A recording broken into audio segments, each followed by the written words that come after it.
Hello, everybody. This is another episode of Man Bites Film. This week we're gonna do something a little different, a little bit more.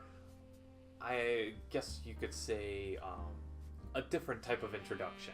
So I want to start off straight with a summary or an intro to into this film that we're gonna be reviewing today.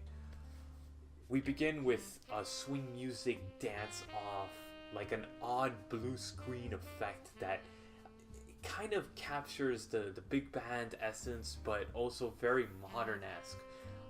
We go suddenly into the title sequence, which has this very like heavy, dramatic, very high tension music, very surrealist.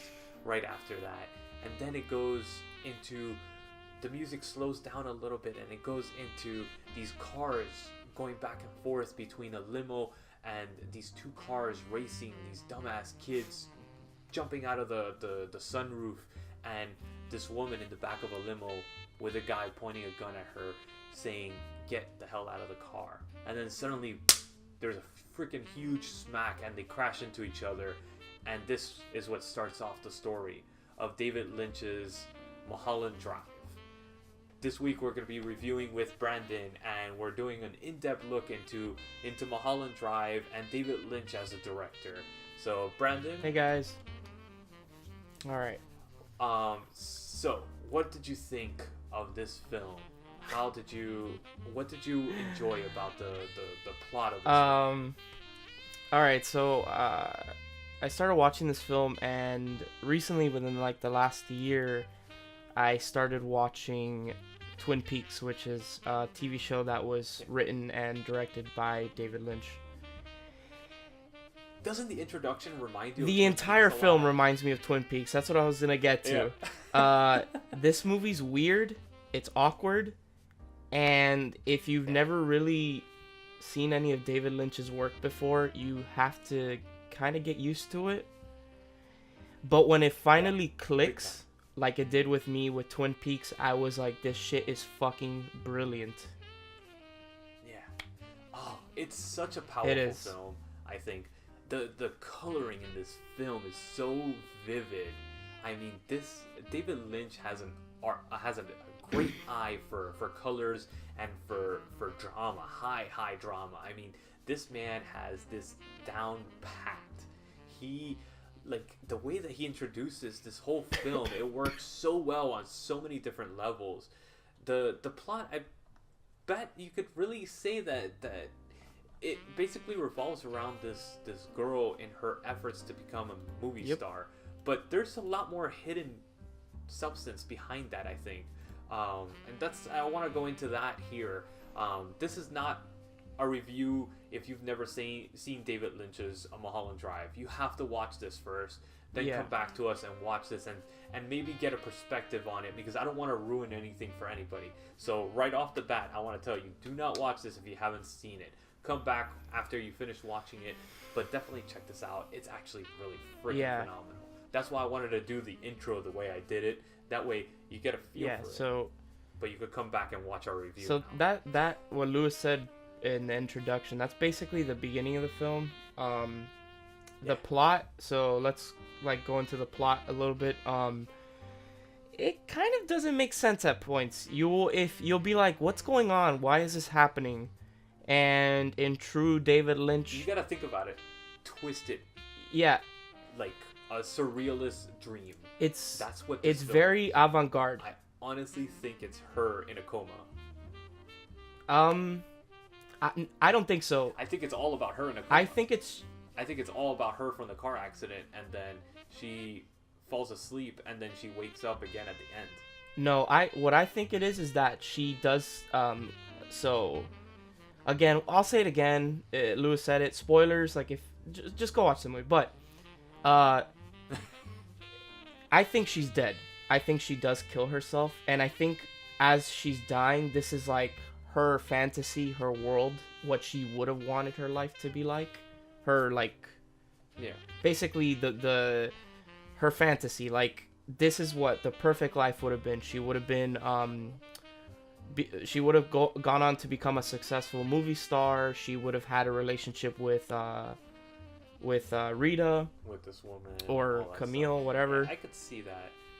You know, I could see that. and that's but what I find so I brilliant really about this film is that Yeah. the entirety of the film, other than like Rita and Betty's storyline, makes sense, but then there's like little scenes here and there that you're like, what is the point of this? Why is this in the film? And it comes back at the end, just like Twin Peaks, because Twin Peaks is weird as fuck. Yeah. And Yeah. they even have that guy from Twin Peaks, the little dude.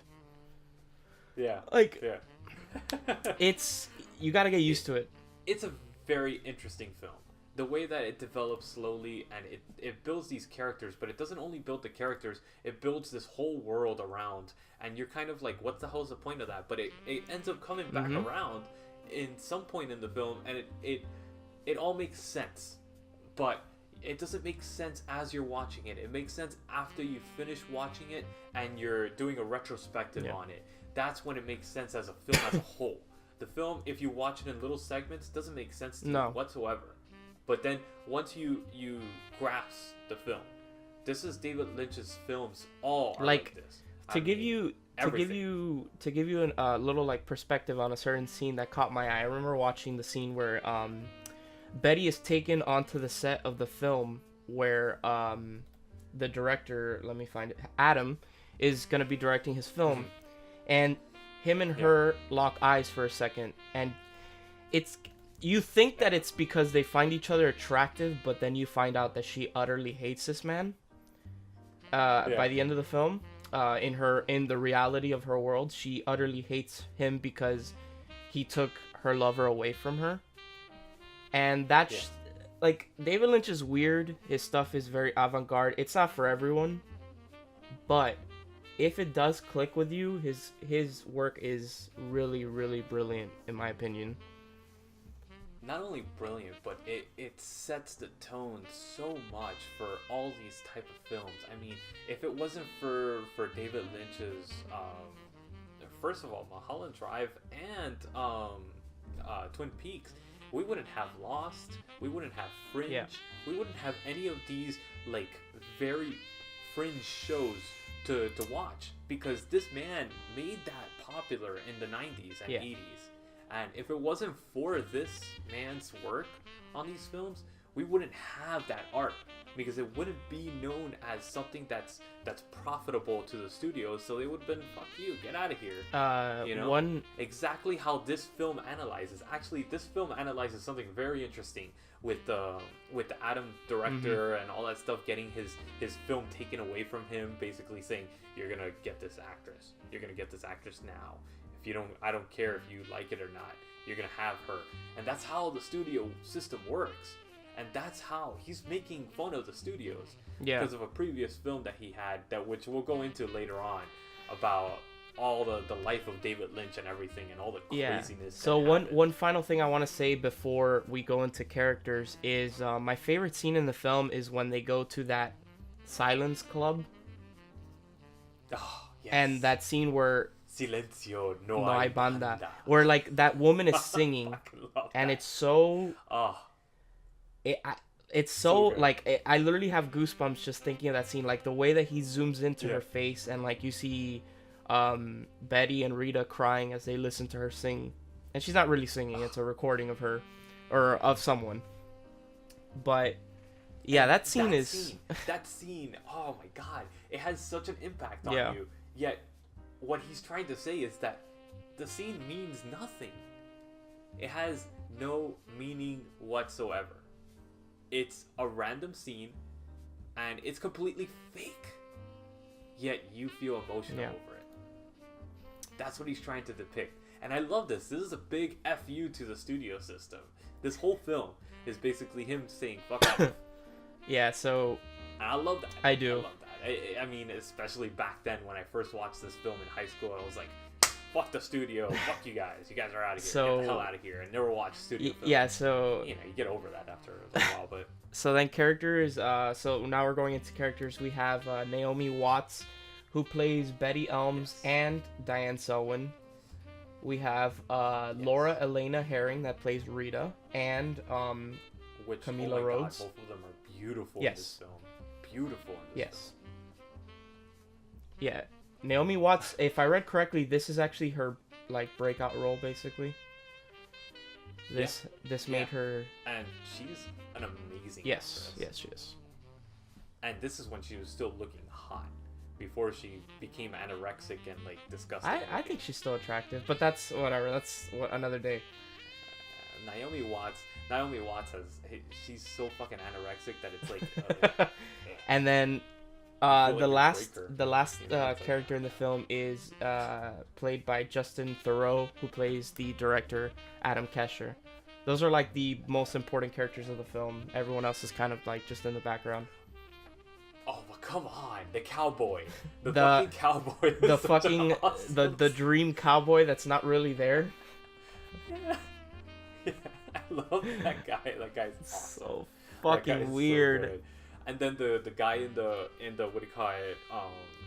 In the restaurant, the diner, the weird looking. Oh, the guy with the really I forgot his bushy name. eyebrows? Yeah, like he's in the box too. Oh, that guy is so awesome in this Yeah. movie. I love that guy. Yeah, he's so pretty weird. overly dramatic. It's so great. Yeah, so those are the characters. Everyone does a really, really good job playing their role.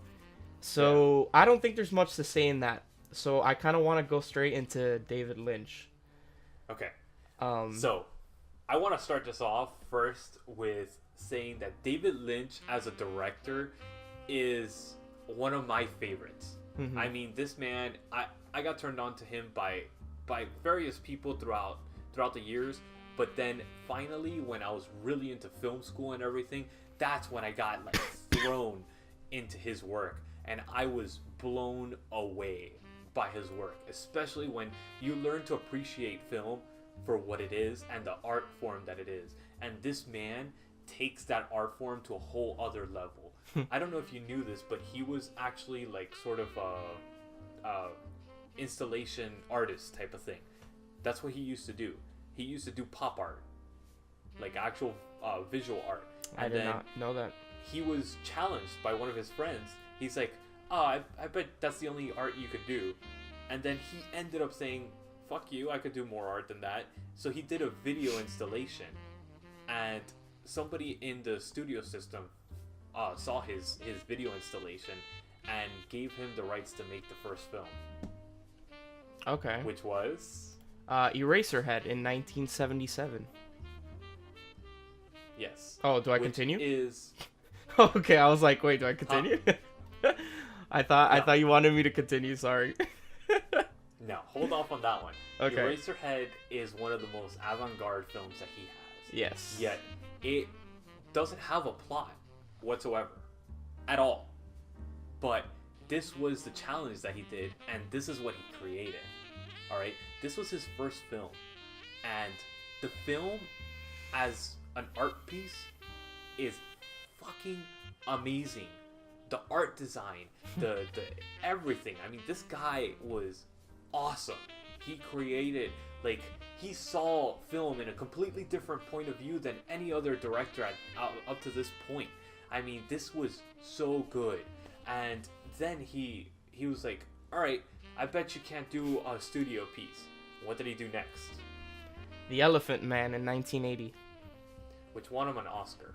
The Yeah. second film he ever did won him an Oscar for best makeup and costume design. Alright? Or he was nominated for costume design, but didn't win. He won makeup, right? So I'm not sure I think here. he So won. it says he was nominated 8 times in the Oscars for that film, but it doesn't say he won anything. Who knows? Maybe this is wrong. Well, I believe he won for makeup. Who knows? Honestly. Okay, well, either way, that film is his most mainstream film that you could really watch, and you get a full story. I don't know if you've ever seen this film. No, I have not. Elephant Man. I have not. Oh, it's a powerful film about this man with a disfigurement that just it's basically him coming to grasp with his disfiguration and everything, all these people around him getting together and helping him.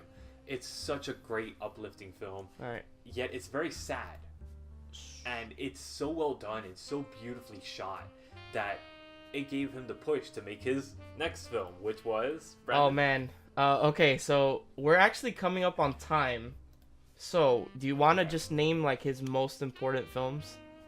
Yeah. Okay. From here on out, yes. I wanted to go into those two that Okay, were like cool. the main All ones, right. but yeah. So, the most important ones are probably Dune, which not for because it was a good film, just because of how just the shit show that that film is. Dune, which came But Dune, before we go into Dune, before we go into the next one, Dune was actually completely butchered by the studio system, and this is one of the reasons that Mulholland Drive was what it was. Yeah. It actually became an FU to the studios because of their butchering that they did with Dune and the film that he actually filmed. So the next one after Dune is Blue Velvet, which came out in 1986. Fucking love Blue Velvet. Have you ever seen this? I film? have. With Dennis Hopper. Yes. Oh my god, that Dennis Hopper's character is so freaking good. That little air tank thing. Oh my god. That guy is so sadistically awesome. Yeah. That it is so good. I put that up there with Clockwork Orange on like character analysis of And Psycho. then, so yeah, then basically you have Wild at Heart, which is in 1990. Then you have Twin Peaks Fire Walk with Me, which was 92. You have in 97 Lost Highway. 99 The Straight Story. Lost Highway was good. 2001 Mulholland Drive. And 2006 Inland Empire, which is his final film. I've never seen that one actually. Yeah, that's his final film. It's 2006. Yeah, I've never seen that one yet. Yeah, so Probably check it out now, actually. I would say probably his most influential films are probably Eraserhead, Blue Velvet, and Mulholland Drive. Maybe, yeah, probably Elephant Man and maybe Dune, even though that's a shit show, but whatever. I enjoyed it. It had some fun elements to it. It's just, it got butchered by the studio. Yeah. So, I mean, that's not his film. And his film will never be seen, unfortunately. All right. Yeah, it's. But yeah, all in all, his film career is freaking phenomenal. And, like, he owns the avant-garde Yes. end of films in the last He really 20 does. years. He's been the driving force. So, what's your final perspective on Mulholland Drive, but not only Mulholland Drive, but David Lynch as a director? It takes certain getting used to. So I'm talking in general with any of his work. It's weird.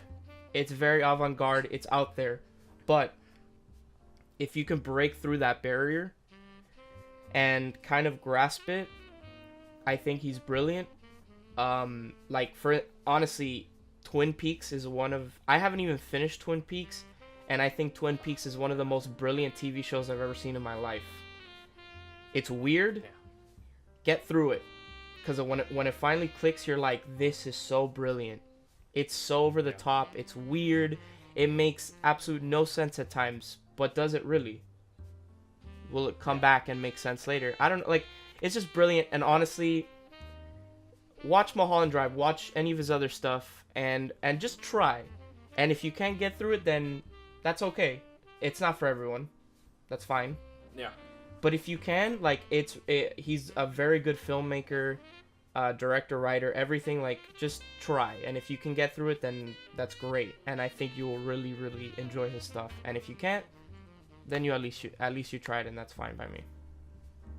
Yeah. In my opinion, David Lynch's best film, and this is just my personal opinion, is Mulholland Drive. I do believe this is my favorite. And then right after that is Blue Velvet. I love those two films. Blue Velvet especially. I love the type of character analysis into a person that I have no interest in meeting a person like that or knowing a person like that. So it's very interesting to see the perspective of a person that lives like that. And as psychotic as it is, I love American Psycho. I love Clockwork Orange, obviously. So it's like those are the type of films that I like because they give you a perspective, an insight into the mind of a person that you will never want to associate yourself with. Yet it's so interesting and intriguing to see their life. That's what good filmmaking is. It makes you fall in love with not only the characters, but the story that's being portrayed on the film. And David Lynch succeeds in that 100% in every film he's done. Yeah. He makes you feel for the characters, even if there's no story, like in what do you call it? Eraserhead. Eraserhead. There's a story, but it's barely there. It's barely functional, but you feel for his character, which is what film is about. It's emotion. So please check out David Lynch's films. Mulholland Drive is streaming on Netflix, so it's very easy access. None of his other films are streaming on Netflix, but Blue Velvet I definitely recommend. Dune, 1985 Dune, I definitely recommend. Eraserhead, if you're a little bit more into the avant-garde, I definitely recommend Eraserhead and Elephant Man. They're black and white films, so they're a little bit harder to grasp. So it's a little bit more of a stretch, but if you enjoyed Mulholland Drive and all these other films, you will definitely enjoy those. Yeah. So, Brent, we'll see you guys next week. Also, before you go out, his movies aren't there, but Twin Peaks, the show, is on Netflix. Oh, that's right. So you can catch that too. You're right. Mm-hmm. So, Brand is not going to be with us next week, but he will be with another episode, and we're going to do an in-depth analysis on how do you want to do it, friends? Do you want to do one episode, or do you want to do a series of episodes? For what exactly? For Black Mirror. Oh, how about let's do one, but if we want to, we can continue it. Not do a review of every episode, but maybe like our favorite ones. Okay. Yeah. Well, we'll figure that out, but we're gonna be doing next time, as both of us together, doing a review on Black Mirror, either as a whole or as a single episode that we'll choose randomly. Yes. But again, it's gonna be another analytical film review like we did this time. So I hope you guys enjoyed this type of episode. And Brandon, always a pleasure to have you on Thank here. you. Of course. Thank you. And we'll see you guys next week with another episode and 2 more films to check out on Netflix. See you guys.